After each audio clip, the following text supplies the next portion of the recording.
Good food is foundation of a healthy body. So choose your food wisely. नमस्कार। मैंने अपने पिछले video में डाइटिंग के बारे में बात की थी कि डाइटिंग हमें नहीं करनी चाहिए। आज इसी के बारे में थोड़ा डिटेल में बात करेंगे। बेसिकली देखा ये जाता है कि जी मोटापा आ गया तो सबसे पहले थॉट माइंड में यही आता है जी डाइटिंग शुरू कर दो, जबकि dieting is not the solution to मोटापा एट ऑल। डाइटिंग की वजह से मोटापा तो कम हो ना हो उसकी कोई गारंटी नहीं है, पर जो दूसरी जो न्यूट्रिशनल डेफिशिएंसीज है बॉडी के अंदर वो आ जाएंगी, और क्लस्टर ऑफ डिजीजेज, जो बहुत सारी डिजीजेज हैं जो डाइटिंग की वजह से होती हैं वो भी हो जाएंगे। और कुछ डिजीजेज तो ऐसे हैं जो इरिवर्सिबल हैं, जिन बीमारियों का इलाज भी नहीं हो पाता। ठीक है, तो डाइटिंग से big no to dieting. Dieting हमें नहीं करनी है। क्यों ना हम अपने फूड को कट करने की बजाय अपनी डाइट में से फूड को ही चेंज कर लें, जो कि हेल्पफुल भी हो हमारे मोटापे को कम करने का, जो मोटापा को प्रमोट भी ना करे और जो न्यूट्रिशनल डेफिशिएंसी भी ना होने दे, और हमें हमारी बॉडी को, माइंड को, सोल को, सबको हेल्दी रखे। तो हमारा एम्फेसिस इस चीज़ पे होना चाहिए कि हमें डाइटिंग नहीं करनी है, हमें अपने फूड को चेंज करना है to lead a happy and healthy life. देखिए, इस वीडियो में मैं आपके साथ बात करूंगी कि डाइटिंग करने से क्या क्या नुकसान होता है, बाकी हमें क्या फूड्स लेने चाहिए, क्या नहीं लेने चाहिए, मोटापे को कम कैसे करना है with the help of foods या डाइट प्लान्स, उसके लिए मैं अलग से वीडियो बनाऊंगी। तो इस वीडियो में हम बात करते हैं कि डाइटिंग से क्या क्या नुकसान होते हैं। सबसे पहला नुकसान जो डाइटिंग से होता है वो होता है हमारे स्टमक को।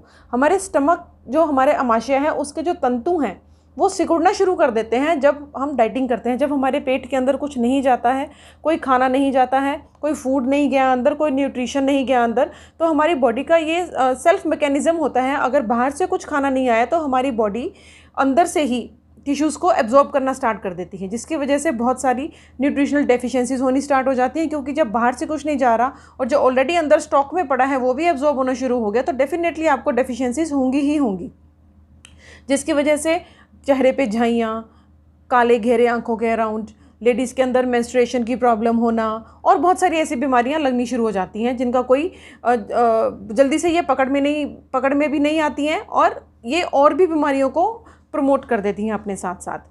तो सबसे पहला इफेक्ट इसका होता है स्टमक का। दूसरा इफेक्ट इसके ऊपर होता है स्पेशली लेडीज़ में बोन्स पर।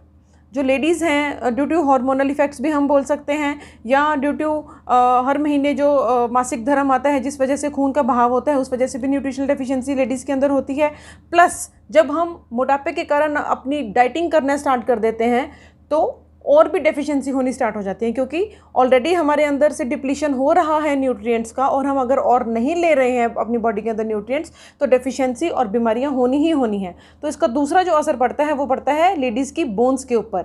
बोन्स के अंदर से calcium, magnesium, phosphorus, vitamin D सब कुछ डिप्लीट होना स्टार्ट हो जाता है, और तो और ओमेगा 3 फैटी एसिड्स की भी डेफिशिएंसी हो जाती है, जिस वजह से ब्रेन के ऊपर, आपकी मेमोरी के ऊपर, आपकी सोचने समझने की शक्ति के ऊपर बहुत ज़्यादा असर पड़ता है। ठीक है, तीसरा असर इसका होता है इनफर्टिलिटी। डाइटिंग एक बहुत बड़ा कारण है इनफर्टिलिटी का। रीज़न सेम है, लैक ऑफ न्यूट्रिएंट्स, राइट। उसके बाद जो ये अब हमारी बॉडी के अंदर न्यूट्रिएंट्स नहीं जा रहे, और हमारा जो इम्यून सिस्टम है it only works with the help of nutrients. अगर बॉडी के अंदर न्यूट्रिएंट्स नहीं है तो ऑफकोर्स हमारी इम्यूनिटी डाउन होगी ही होगी। फिर हमें फ्रीक्वेंटली कोल्ड एंड कफ हो रहा है, हमें फ्रीक्वेंटली इन्फेक्शंस लग रहे हैं स्टमक के, हमें लीवर में प्रॉब्लम आ रही है, all because of this immunity. ठीक है, तो हमने इम्यूनिटी को बिल्डअप रखने के लिए खाना ज़रूर खाना चाहिए, और वो खाना खाना चाहिए जो हमारी बॉडी के लिए हेल्दी है, राइट। उसके बाद नेक्स्ट इसका जो कारण है, इसका जो आफ्टर इफेक्ट है वो होता है वीकनेस। ऑफ कोर्स वीकनेस होगी, क्योंकि मेटाबॉलिज्म एकदम से डाउन हो जाएगा डाइटिंग के कारण। अगर बॉडी के अंदर कुछ नहीं जा रहा है, आग कब तक जलती रहेगी? जब तक हम उसके अंदर लकड़ी डालते रहेंगे या भूसा डालते रहेंगे। अगर हमने भूसा डालना आग के अंदर बंद कर दिया तो आग शांत हो जाएगी, बंद हो जाएगी। सेम इज़ विद अवर पाचक अग्नि, या जिसको हम डाइजेस्टिव फायर भी बोलते हैं, राइट।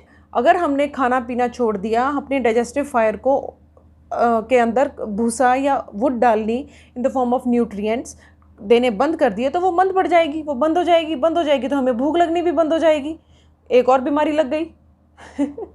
ठीक है, तो इन सब चीज़ों को ध्यान में रखते हुए हमें डाइटिंग नहीं करनी है, बिल्कुल नहीं करनी है, कभी नहीं करनी है।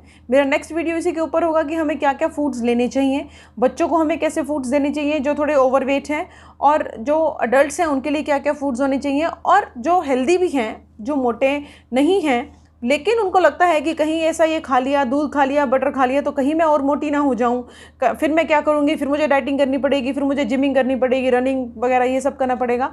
तो उनके लिए क्या क्या फूड्स हमें चाहिए उसके ऊपर बात करेंगे, राइट। तब तक stay healthy, stay well, bye bye, take care.